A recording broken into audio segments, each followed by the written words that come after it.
জাহাঙ্গীরনগর বিশ্ববিদ্যালয় কেন্দ্রীয় শিক্ষার্থী সংসদ জাকসু ও হল সংসদ নির্বাচনের মনোনয়নপত্র বিতরণ ও জমা কার্যক্রম শুরু করেছে নির্বাচন কমিশন। সোমবার সকালে জাহাঙ্গীরনগর বিশ্ববিদ্যালয়ের পুরাতন প্রশাসনিক ভবনের নির্বাচনী অস্থায়ী কার্যালয় থেকে শুরু হয় এই কার্যক্রম।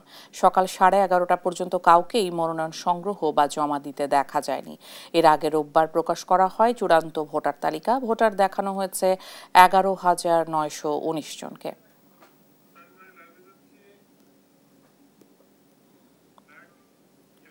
দর্শক, জাকসু নির্বাচনে মনোনয়নপত্র বিক্রির খবর জানাতে সরাসরি যোগ দিচ্ছেন সহকর্মী দেওয়ান ইমন। মনোনয়নপত্র বিক্রি ঘিরে ক্যাম্পাসে শিক্ষার্থীদের উৎসাহ কেমন দেখছেন? ইশিকা, দীর্ঘ 3 দশক পরে জাহাঙ্গীরনগর বিশ্ববিদ্যালয়ের জাকসু যে নির্বাচনটি শুরু হয়েছিল, এটিতে কিন্তু আমরা দেখেছি যে পুরো ক্যাম্পাস জুড়ে কিন্তু একটি উৎসবের আমেজ শুরু হয়েছিল। তবে আজকের চিত্রটা একটু ভিন্নই বলা চলে, কারণ এখন প্রায় 12টা অতিক্রম করছে সময়টি। তবে এখনো পর্যন্ত কিন্তু এই যে নির্বাচনের যে অস্থায়ী নির্বাচন ফর্ম সংগ্রহের যে কার্যালয়টি আছে, সেখানে কিন্তু আমরা সকাল থেকেই রয়েছি।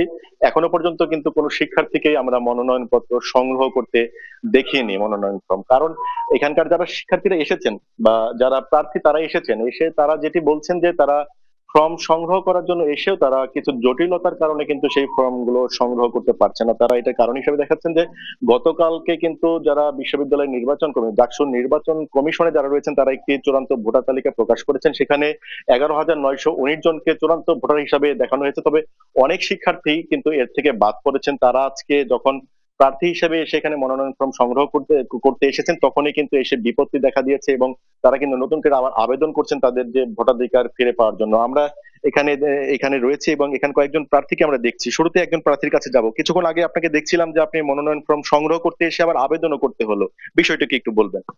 আমি হচ্ছে মেঘলা, দর্শন বিভাগে পড়ি মাস্টার্সে। 14 তারিখে যে খসড়া ভোটার তালিকা ছিল সেখানে আমার নাম ছিল, কিন্তু আমি বৈধ শিক্ষার্থী হওয়ার পরও গতকালকে যে তালিকা প্রকাশ করা হয়েছে সেখানে আমার নাম নেই। তো এখন এটা নিয়ে সকাল থেকে দৌড়াদৌড়ি করতে হচ্ছে বিভাগে, অ্যাপ্লিকেশন দেওয়া লাগছে এবং সেখানে চেয়ারম্যান স্যারের সিগনেচার নিয়ে তারপরে এখানে আবার আসতে হচ্ছে। এই যে 3 ঘন্টা অতিক্রম করে ফেললো, কিন্তু কেউই এখন পর্যন্ত মনোনয়ন তুলতে পারছে না, কারণ সবারই কারো না কোনো জটিলতা। কিছুক্ষণ আগে শুনলাম যে আরো একজনের নাকি এরকম হয়েছে যে সে বৈধ শিক্ষার্থী মাস্টার্সে পড়তেছে কিন্তু তারপরও তার নাম আসেনি। এই জটিলতা গুলোর জন্য আমাদের আসলে অনেকটা হ্যারাস হতে হচ্ছে। আপনি কি এখন সংগ্রহ করতে পারলেন ফর্মটি?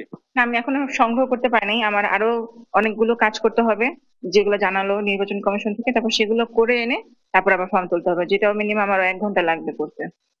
শুনছিলেন একজন প্রার্থীর কথা, আমরা আরেকজন পুরুষ প্রার্থীও এখানে রয়েছেন। আপনি কি ফর্ম সংগ্রহ করতে পেরেছেন? এখন তো প্রায় দুপুর গড়িয়ে যাবে। আমি যেহেতু অনেকজন শিক্ষার্থীর সঙ্গে স্বতন্ত্র জোট নিয়ে আমরা আসলে কাজ করছি নির্বাচনের জন্য, সেখানে ইতিমধ্যেই আমাদের জোটের একজন শিক্ষার্থী এবং সম্ভাব্য প্রার্থী তিনি এসে ফর্ম সংগ্রহের জন্য আসছিলেন। কিন্তু যে জটিলতাটি দেখা দিয়েছে সেটি হচ্ছে তার হলে এবং বিশ্ববিদ্যালয়ে যেই বেতন বা বিলগুলি বাকি রয়েছে, চার্জগুলি বাকি রয়েছে, সেজন্য তিনি পারছেন না। ইতিমধ্যে তার প্রেজেন্টেশন এবং তার যে একাডেমিক ব্যস্ততাটি শুরু হয়েছে, পরীক্ষা রয়েছে। এর ফলে যে জিনিসটি দেখা দিয়েছে যে শিক্ষার্থীরা আসলে প্রক্রিয়াগত জটিলতার মধ্যে দিয়ে একটু বিপাকে পড়েছেন, এবং এটি আমাদের এই এখন পর্যন্ত যে ফর্ম সংগ্রহ না হওয়ার পেছনে আমি মূল কারণ বলে মনে করি। ধন্যবাদ আপনাকে। আপনি শুনছিলেন যে এখানে যারা প্রার্থী রয়েছেন এই নির্বাচনে, তারা কিন্তু ফরম সংগ্রহ করতে এসেও কিন্তু সেটি করতে পারছেন না। আমরা কিছুক্ষণ আগে নির্বাচন কমিশনের যারা দায়িত্বে রয়েছেন তাদের সাথে কথা বলছিলাম। তারা যেটি বলছেন যে সুষ্ঠুভাবে নির্বাচন অনুষ্ঠানের জন্য তাদের যে সমস্ত কার্যক্রম সেগুলো কিন্তু তারা এগিয়ে নিচ্ছেন, এবং তফসিল অনুযায়ী আজকে যে ফরম সংগ্রহের যে দিনটি ছিল সেটিও কিন্তু তারা সকাল 10টা নাগাদ সেই কার্যক্রমটি শুরু করেছেন। ইশিকা।